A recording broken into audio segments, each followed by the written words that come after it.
से जुड़ी हुई है जो यहाँ पर आई हैं। जैसे कल हम जहाँ पे गए थे वहाँ बहुत सारी नई संगत थी। नई संगत मीन्स कि गुरुजी की कोई नई पुरानी संगत नहीं होती, सब संगत हो जाते हैं। जब पहली बार भी कोई जाता है ना, प्यार से जय गुरुजी बोलता है तो वो उनकी प्यारी संगत बन जाता है। पर हाँ, गुरुजी के नियम कुछ होते हैं जो फॉलो करने पड़ते हैं। तो हो सकता है शायद इसीलिए भेजा हो। तो आंटी ने मुझे आज आते ही बोला कि आंटी हम लोग ना बीच में ना वीडियो कॉल करें किसी को और वीडियो बनाएंगे। तो मैंने बोला मैं तो ऐसा आपको नहीं करने दूंगी, आप जैसे भी करते हो, मुझे नहीं पता क्या करते हो, क्योंकि गुरुजी के आने से पहले दरबार जब लग गया तो आप फोटो वीडियो कर सकते हो, बाद में कर सकते हो। जब गुरुजी गद्दी पे आके बैठ जाते हैं तब हमें बिल्कुल फोन का यूज नहीं करना होता, क्योंकि गुरुजी हमसे पहले संगत जी ध्यान में बैठे होते हैं। और हम लोग तो बहुत ही ना शुक्रे हैं कि आराम आराम से आते हैं, सोचते हैं चलो सत्संग ही तो है, आधे घंटे बाद पहुंच जाएंगे, 1 घंटे बाद पहुंच जाएंगे। पर अगर आप गुरुजी की संगत हैं और सबको पता है कि सत्संग क्या होता है, सत्संग के क्या नियम होते हैं, सत्संग शुरू होने से पहले पहुंचिए। हमेशा यही बार बार गुरुजी कहलवाते हैं कि सत्संग शुरू होने से 5 मिनट पहले पहुंचिए, गुरुजी का वेलकम कीजिए, क्योंकि बाद में आने वाला तो गेस्ट हो जाता है। फिर वो मेहमान समझ के आते हैं कि हम मेहमान हैं या हम तो बहुत पुरानी संगत है, हम आते रहते हैं। मैंने बहुत सारी पुरानी संगत को भी देखा जो गुरुजी के टाइम से ही जुड़े हुए हैं, और मैं किसी का नाम नहीं शेयर करती, ना ही गुरुजी ने कभी हुक्म दिया है कि जब वो लास्ट में पहुंचते हैं ना तो वो एक ही बात आके बोल देते हैं, अरे गुरुजी का ना हुक्म नहीं था, हमें लेट पहुंचाया, उनकी मर्जी। ऐसा नहीं होता। फिर मैं कई बार अकेले में गुरुजी से बैठ के बातें करती हूँ, जब मैं अपने दरबार में बैठी होती हूँ अमृत वेला में, तो मैं कहती हूँ गुरुजी फिर ऐसा हुक्म आपने मुझे तो कभी नहीं दिया, और मैं चाहती भी नहीं ऐसा हुक्म आप मुझे दो, क्योंकि अगर आप हमें कहीं सत्संग में सेवा के लिए बुलाते हो तो हम 2 घंटे पहले पहुंचते हैं। जबकि आज हम यहाँ आए 12 बजे हम पहुंच गए थे, और आंटी ने सारी तैयारी की हुई थी, बस चोला और रंगोली बनानी थी। आज हमें जाम भी नहीं मिला। हम हमेशा 1.5-2 घंटे पहले पहुंचते हैं। तो अगर सेवादारी ऐसा सोचे कि हम आराम से पहुंच जाएं, आधा घंटा पहले जल्दी जल्दी सब कुछ करें, या और संगत की तरह बोले कि हम लेट आए हैं तो गुरुजी का हुक्म है, तो वो भी गलत बात होती है। हम हर चीज को गुरुजी पे नहीं डाल सकते कि गुरुजी ने नहीं कहा। गुरुजी ने तो आपके ऑफिस के टाइम भी सबके फिक्स कर रखे हैं। अब किसी को अगर 8 बजे लॉग इन होना है तो वो घर बैठ के वर्क फ्रॉम होम पे भी 9 बजे भी अपना लैपटॉप खोल ही लेता है। वो अपने बॉस को कभी नहीं ये कहेगा कि मेरे घर में काम थे, मेरा बच्चा रो रहा था, मैं नहीं आ सका, या उसको ऑफिस पहुंचना है, तो वो ये नहीं बोलेगा कि मैं लेट हो गया, क्योंकि उससे वहां से पैसे मिल रहे हैं, कमाई कर रहा है वो, और उस पैसे से उसका घर चल रहा है। क्यों गुरुजी कहते हैं किरत करो, रिंकूवीर जी कहते हैं किरत करो, फिर नाम जपो, फिर वंड छको। ठीक है, किरत करनी है। अब आपने किरत करी है, आपने अपने कर्मास कर रहे हो, अपने जा रहे हो, अपने ड्यूटी जा रहे हो, टाइम पे जा रहे हो।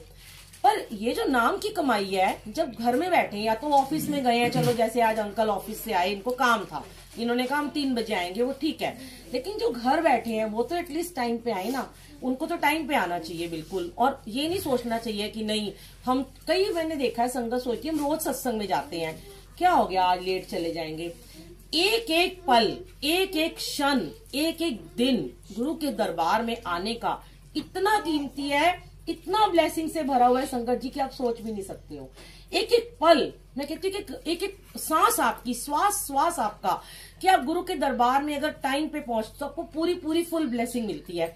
फिर संगत जी बोलते हैं, बड़े सारे क्वेश्चन करते हैं, जैसे यूट्यूब पे मैं डालती रहती हूँ और लाइव भी करती हूँ, कि हम तो अमृत वेला करते हैं, हम तो सत्संग में रोज जाते हैं, हम तो रोज सेवा भी करते हैं, हमें बड़े मंदिर में सेवा मिली हुई है, पर गुरुजी हमारे कर्म नहीं काट रहे, हमें कष्ट दे रहे हैं, हमारी परेशानियां खत्म नहीं हो रही हैं, हम बीमार हैं, बहुत सारी ऐसी दुख हैं जिसके अंदर लोग अभी भी उलझे हुए हैं। आंटी फोन रख दीजिए, कुछ नहीं होगा, कोई बात नहीं, वो इम्पोर्टेंट नहीं है, मेरा बोलना भी इम्पोर्टेंट नहीं है, पर शायद आपका सुनना बहुत इम्पोर्टेंट है। ये फोन आपको कुछ नहीं देगा, और अगर इसमें किसी कीमती कोई आपका अनमोल कोई फोन आ रहा होगा ना, जिसमें आपका 1 लाख 2 लाख का फायदा हो रहा होगा, तो अगर वो बंद भी कर दोगे तो जैसे ही फोन ऑन करोगे आपका डबल फायदा हो जाएगा। याद रखना, ये फोन यूज करने से घाटा ही घाटा है। दरबार में बैठ के सत्संग सुनाने वाले से ना सुनने वाला ब्लेस होता है। इतनी संगत में शायद किसी को एक आधा कोई अपना आंसर मिल जाए, ये भी तो हो सकता है, आपको ना मिलना हो, आपके थ्रू किसी और को कल को मिलना हो। सबसे बड़ा दुश्मन गुरु के दरबार में आपका फोन है, जो रोज गुरुजी मुझसे सबसे पहले यही शेयर कराते हैं और उसको बंद ही नहीं करते।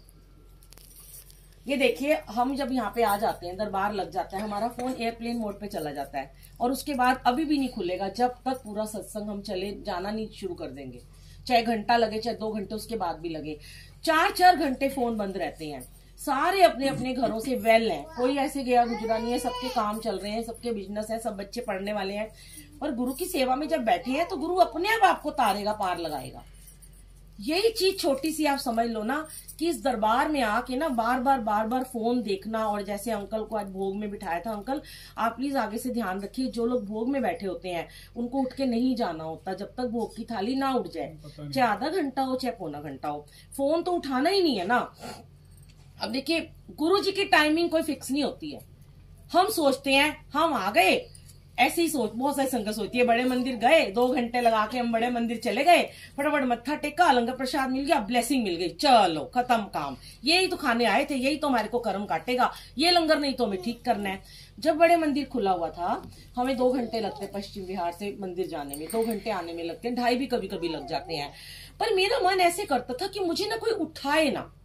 और मैं ना पहले शुरू में सबसे आगे जाके बैठती थी, तो मैंने देखा कि आगे आगे होता था, जब समझ नहीं थी, नए थे, तो मैंने देखा कि आगे वालों को उठाए थे, पीछे वाले तो टेक लगा के छुप के बैठ जाते हैं। फिर धीरे धीरे मैंने पीछे जाके बैठना शुरू कर दिया, और जैसे ही सेवादार आने मैंने आंखें बंद करके ऐसे बैठ जाना, कोई मुझे उठाए ना। आपकी वो अवस्था आनी चाहिए, ऐसी अवस्था सबकी होनी चाहिए कि जब मैं गुरु के दरबार में बैठ गया तो मैं तेरी हो गई हूं दातिया, मैं कमली हो गई हूं, अब मुझे दुनिया की सुध बुध नहीं है। पर ध्यान कहाँ है? अब अंकल ने कह दिया मेरी कॉल आनी है, इंपॉर्टेंट कॉल आनी है। अरे इसी 2 घंटे में आनी है क्या? फोन अगर स्विच ऑफ होगा ना, अगर आपकी किस्मत में वो है तो वो आपको 2 घंटे बाद भी देगा। आपके घर तो सत्संग हुआ था, कितनी बार मैंने सुनाया कि मैं खुद जब मैं इतना काम करती थी, आज तो गुरुजी ने मेरे सारे बिजनेस बंद करा दिया, सेवा में लगा दिया रोजाना। मैं खुद मीडिया मेकअप आर्टिस्ट थी और इतना मैं काम करती थी, मुझे अर्बन क्लैब से दिन में 8-8, 10-10 मेकअप की बुकिंग आती थी। पर गुरुजी ने जब मेरा फोन बंद कराना शुरू किया और मुझे भेजा, एक बार की बात है, मैं गांव में गई थी, खुर्द गांव में सत्संग करने के लिए, नई संगत थी, 100-150 संगत थी, और मेरे फोन का जो अर्बन क्लैब का मैसेज था ना, वो मेरे बेटे के फोन पे भी आता था, क्योंकि मैंने ये कह रखा था कि मेरे ना आए तो तू बुकिंग ले लिया कर। तो उसके मैसेज आया, अब वो मेरे से पूछे बिना बुकिंग नहीं ले सकता था। जैसे ही मैंने अपना सत्संग खत्म हुआ, मैं कैब में बैठी, तो मेरे बेटे का और मेरे अंकल का मैसेज आया, भाई तू तो रोज ही सत्संग में जाना शुरू हो गया, आज तेरा 9,000 का नुकसान हो गया, कभी कहते हैं तेरा 5,000 का, तेरे मेकअप कैंसिल हो गए। तो गुरुजी ने मना किया हुआ है, कोई कुछ भी बोले, चाहे वो संगत है, चाहे वो फैमिली वाले हैं, चाहे आपका फ्रेंड है, चाहे आपका पड़ोसी है, आर्गुमेंट नहीं करनी। उसकी सोच है, उसके थॉट्स है, वो जो बोल रहा है उसको बोलने दो, जो वो सोच रहा है। अगर हम सबके बारे में सोचने बैठ जाएंगे, वो क्या सोच रहा है, वो क्या सोच रहा है, वो क्या सोच रहा है, तो मैं अपना आप कभी नहीं संवार सकती। हमें ये सोचना है मेरा गुरु मेरे बारे में क्या सोच रहा है, बस मैं अपने गुरु की सेवा में हूँ, मेरे को सेवादार बना के यहाँ खड़ा किया है, मैंने जो कर्म करना है वो मुझे सिखाया, वो मैंने आगे शेयर करना है, और कोई जो मर्जी सोचे, और मेरा बेटा जो मर्जी सोचे। मैं हंस पड़ी, मैंने कहा तुम्हें क्या पता, मैं तो करोड़ों कमा लिए यहाँ पे सेवा में खड़े होके।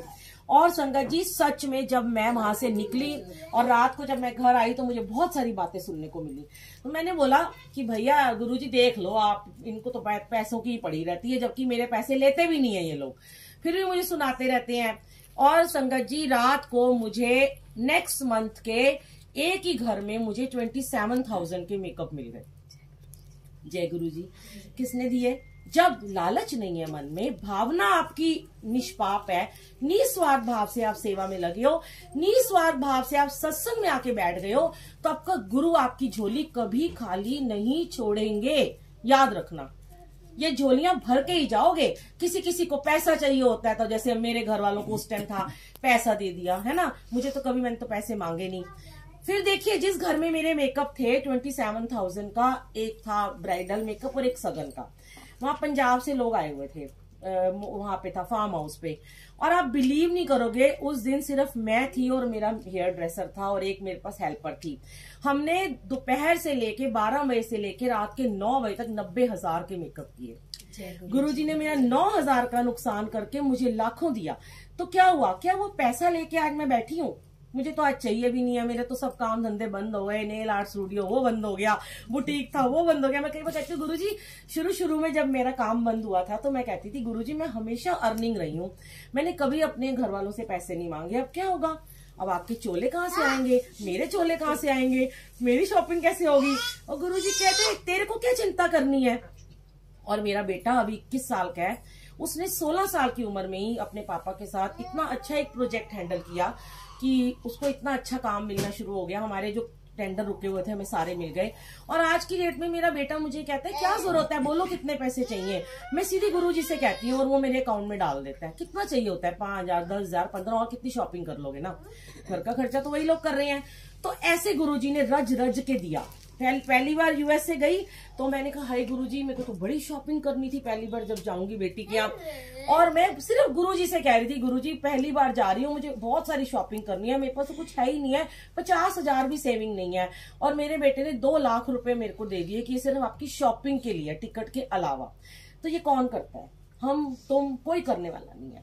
आप एक बार ना अपने थॉट्स को चेंज करके देखिए। इस दरबार में आके ना फोन को बस बंद कर दीजिए।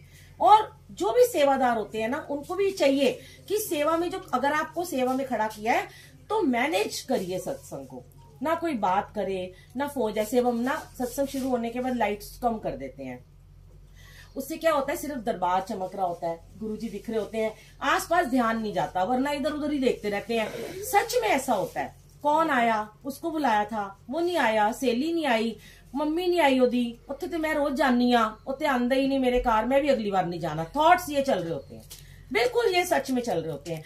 तो जब आप देखोगे ही नहीं इधर उधर, आपका ध्यान सीधा यहाँ पे लगा है, और जो सेवा कर रहा है उसको करने दो, क्योंकि उसको खड़ा कर दिया आज सेवादार बना के। तो वो जैसे सेवा कर रहा है, अगर वो रोज सेवा सीख के ही कर रहा होगा, कुछ उसको सिखाया होगा, तभी गुरु के दरबार में वो खड़ा है। और सिर्फ यहाँ पे डिसिप्लिन है और चुप रहना। जितना आप चुप रहोगे, जितना आप, ये कहते हैं, मैंने ना अपने फेसबुक पे पेज बनाया गुरुजी की वीरा, जिसमें मैं अमृत वेला सुबह चलाती हूँ 5:30 बजे। तो मैंने उसका नाम अमृत वेला से हटा के समाधि वेला सत्संग कर दिया। मेरे मन में एक दिन गुरुजी ने थॉट डाला, उन दिनों तो संगत नहीं आती थी, सिर्फ संडे आते थे, आजकल चिलिया चल रहा है तो रोज आते हैं। तो मैं अकेली बैठी होती थी इतने बड़े दरबार में, मैं देखती आंखें बंद करके, लाइट्स ऑफ है, छोटी लाइट जल रही है, गुरुजी आंखें बंद है, शिव जी आंखें बंद है, गुरु नानक देव जी आंखें बंद है, माता रानी आंखें बंद है, सब समाधि में बैठे हैं। एक दिन मेरे मन में गुरुजी ने थॉट दिया, सारे समाधि में बैठे होते हैं तो इसका नाम ही समाधि वेला सत्संग कर दो। अब इतने खुश होते हैं लोग जब लाइव जुड़ते हैं, कहते हैं हम पूरे, वो लोग इतने पिन ड्रॉप है, लाइव है, और वो बताते हैं मुझे कि वो कैसे समाधि में बैठते हैं। और रोज मुझे गुरुजी ये थॉट्स देते हैं कि ये समाधि में हम बैठते हैं। हम जब भी हम आप जाते हो ना, आपने देखा है वहां गुरुजी की समाधि बनी हुई है, क्यों बनी है? आज भी गुरुजी वहां पे समाधि लगा के बैठते हैं। आज भी गुरुजी जो बाहर जोत जगती है, उस जोत के अंदर विराजमान है। जब गुरुजी को बड़े मंदिर में ही उनका दाह संस्कार किया गया था, जहाँ पे पीछे छोटा सा गार्डन बने झूले के पास में, वहीं पे उनका दाह संस्कार हुआ था। तो वहां पे बापूजी जो गुरुजी के पापा थे, तो उन्होंने कहा था कि एकदम गुरुजी ना वहां पे, मतलब एक सत्संग है जो दीपिका आंटी है, जो पुरानी संगत है, उनका सत्संग सुनो तो बहुत आपको रोना आ जाएगा कि उनकी आग लग ही नहीं रही थी लकड़ियों में। तो गुरुजी ने 27 मई को ही चंदन की 7 लकड़ियां लाके माली काका को दी थी और उनको बोला था कि ये रख दे, काम आएंगी। और उन्होंने कहा पता नहीं क्यों दे दी है, तो कितना घी डाला, सब कुछ करा, चिता नहीं जल रही थी। तो अचानक माली काका ने कहा कि वो 7 लकड़ियां गुरुजी ने चंदन की रखवाई थी। जैसे ही वो लेके आए और चंदन की वो लकड़ियां लगाई, तो एक जो आग नहीं चल रही थी, ऊपर से एकदम शेष नाग ने, बड़े से काले नाग ने पूरा वो कर दिया परछाई, और 1 सेकंड में वो पूरे भस्म हो गई, चिता पूरे गायब हो गई और रोशनी बन गई। और फिर उनको बापूजी ने कहा कि गुरुजी एक लाइट है, गुरुजी एक रोशनी है, ये रोशनी में भी लीन हो गए हैं, ये जोत में चले गए हैं, अब ये अखंड जोत में ही गुरुजी हैं। कुटिया पीछे बनी हुई है, ऐसे तो नहीं बनी हुई, गुरुजी वहां पे समाधि लगाते थे। तो आप जब भी सत्संग में जाओ ना, अगर आपका ध्यान भटकता है, आंखें बंद कर लो। अगर आपका ध्यान, कई लोग तो मैंने देखा खुली आंखों से भी समाधि लगा लेते हैं, उन्हें कोई फर्क नहीं पड़ता, उन्हें कोई धक्का मार के जा रहा है, उन्हें कोई टच करता हुआ जा रहा है, समाधि में बैठ जाओ। तभी आपको गुरुजी की पूरी ब्लेसिंग मिलेगी। आधी अधूरी ब्लेसिंग लेनी है तो रोज सत्संग में जाओ, रोज सेवा करो, रोज जाके बोलो कि हम सत्संग में जाते हैं, लंगर प्रसाद खाते हैं। ऐसे नहीं होता कि हम सिर्फ लंगर प्रसाद खाएंगे तो हमारी बीमारियां दूर होंगी। असली बीमारी हमारी गुरबानी को सुनने से हमारे कर्म कटते हैं। संगत जी, जो आप गुरबानी सुनते हो, वो गुरबानी क्या करती है, हमारे अंदर की मैल को धीरे धीरे क्लीन करती है, हमारा नेगेटिविटी को दूर करती है। और प्लीज इस उसमें मत जाइए कि गुरुजी ने कभी नहीं कहा सर ढक के बैठो, गुरुजी ने नहीं कहा, मंदिर वालों ने नहीं कहा। आप शब्द गुरबानी सुनते हो, अपने आप ये भाव आना चाहिए कि हम सर ढक कर बैठे। अब हम तो जहां भी सत्संग में जाते हैं, हमारी जितनी भी संगत हो रही है रोज आना, चाहे गुड़गांव, चाहे दिल्ली से बाहर, चाहे नोएडा, सबको पता है कि बुलबुल आंटी हमेशा बोलेंगी सर ढक के बैठो, तो वो अपना पटका लेके आते हैं, चुन्नी लेके ही आते हैं साथ में। तो बानी का अदब करना है। और एक बड़े बैठे हैं और बड़ों के आगे सर ढक लिया तो क्या चला गया हमारा। हम ये ना सोचे कि अब किसी ने तो कहा नहीं सर ढको। मैंने एक ना यूट्यूब पे आप डालो बुलबुल आंटी सत्संग, मैंने एक दुपट्टा सत्संग भी डाला हुआ है, मेरे से गुरुजी ने डलवाया था। वो भी मेरे अंकल ने मुझे कहा, एक दिन की बात है कि ना हमारे कमरे में बहुत सारे गुरुजी के स्वरूप लगे हुए हैं और हर कमरे में है, उस कमरे में ज्यादा है। तो हम अमृत वेला करते थे तो गुरबानी चलती है, शब्द चलते हैं, आनंद साहब चलता है, एक ओंकार, शुरुआत ही एक ओंकार से होती है। तो जब आप गुरुद्वारे जाते हो, एक ओंकार चलता है तो आप सर ढकते हो। तो गुरुजी ने ये कभी नहीं कहा कि सर क्यों ढका। मैं हमेशा बड़े मंदिर सर ढक के जाती हूँ, शुरू से जितने साल हो गए हैं, और मुझे कभी किसी ने नहीं कहा आप सर क्यों ढक के आते हो। आपको कोई रोकेगा थोड़ी ना सर क्यों ढक के आते हो, ना कोई ये कहेगा क्यों नहीं ढक, क्यों ढका है, ऐसा कुछ नहीं है। तो मेरे अंकल मुझे कहते हैं एक दिन कि ना तू ना यहाँ सबको बोला कर सर ढक के आओ। मैंने कहा मैं ना बोलती हूँ, मैंने पीछे बोलना बंद कर दिया, लोग ढकते नहीं है। तो मेरे अंकल ने मुझे बोला तू ना ध्यान से देख, इस कमरे में इतने सारे स्वरूप लगे हैं, हर स्वरूप में गुरुजी के गले में दुशाला है, गुरुजी के हर स्वरूप में दुशाला है। और तुम गुरुजी के स्वरूप में दुपट्टा लगाते हो, तुम गुरुजी के चोले के ऊपर भी दुपट्टा लगाते हो। तो औरतें होके दुपट्टा नहीं ले सकती हैं, गुरुजी दुपट्टा ले सकते हैं। मुझे इतना अच्छा लगा, मैंने उसके ऊपर दुपट्टा सत्संगी बना दिया कि गुरुजी कहते हैं अगर बानी का अदब करते हो तो मैं तुम्हारा मान सम्मान पता नहीं कहाँ पहुंचा दूंगा। गुरबानी है ना, गुरबानी का अदब करना सीखिए, बस और कुछ नहीं है। और गुरुजी के यहाँ कोई वहम नहीं है। अब जैसे एक दो मुझे बच्चों ने, आंटियों ने कहा हम आरती नहीं कर सकते ऐसे टाइम में, ये भी बहुत गुरुजी ने शेयर करवाया, मैंने डाले हुए यूट्यूब में। गुरुजी ने कभी नहीं कहा कोई तुम्हारे ऐसे दिन होते हैं कि तुम उसमें आरती नहीं कर सकते। मेरे घर में जब भी संगत आती है, जब मंथली सत्संग होता था, 2-2, 250-250 संगत आती थी, और मुझे तो पता भी नहीं होता था कि कौन सी आंटी को प्रॉब्लम है। और गुरुजी अपने आप इशारा करते थे पीछे कमरे में से कि इसको उठा के भोग लगवाना है। बाद में वो आंटी बताती थी कि मैंने तो भोग लगा दिया, हमारे में तो ऐसे नहीं। मैंने कहा ये गुरु का हुक्म हुआ है, आपके वहम ही तो दूर करने हैं गुरुजी ने। अब आपका बच्चा है घर में भूखा बैठा, उसे खाना नहीं खिलाओगे क्या? ऐसे टाइम में खाना बनाते हो ना, वो जमाने गए और कहीं भी नहीं लिखा हुआ कि ऐसे टाइम में आप नहीं कर सकते हो। गुरु के दरबार में तो कोई व्यायाम ही नहीं है, ना कोई लहसन प्याज का व्यायाम है। आंटी इनको लंगर प्रसाद दे दो, ये जा रहे हैं।